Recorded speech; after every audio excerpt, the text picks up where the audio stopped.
Pensions are all about investing in your future so you can enjoy a happy retirement. So let's look at that. If you're enrolled in a workplace pension, money will be paid into your pension from 3 sources.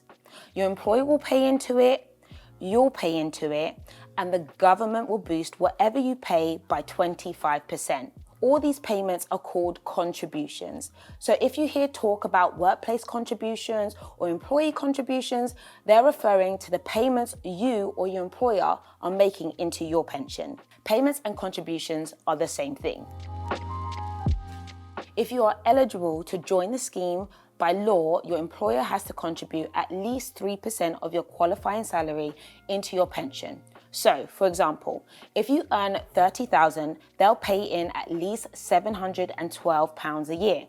But some companies will contribute more than that, particularly those who are in the public sector. So if you're a teacher or a nurse, you might get a workplace pension contribution closer to 10%, which means your employer will contribute $2,376 a year if you earn $30,000. You can choose how much you personally pay into your pension, but it must be 5% of your salary or more, including 1% made up of tax relief. So if you earn $30,000, you'll need to pay in at least $1,188 a year. But again, you can pay in more than that if you want. We'll talk about how much you should pay into your pension in the next video. But for now, you just need to know that the more you pay in, the more your pension could be worth when you retire. Now, as I said, the government will boost your pension contributions by 25%. So if you pay in £1, the government will add an extra 25p.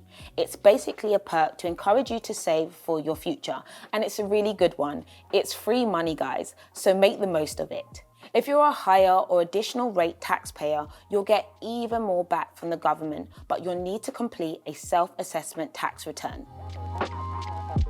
If you're signed up to your company's workplace pension, all the payments and admin will be done for you. You just need to tell your employer how much you want to contribute.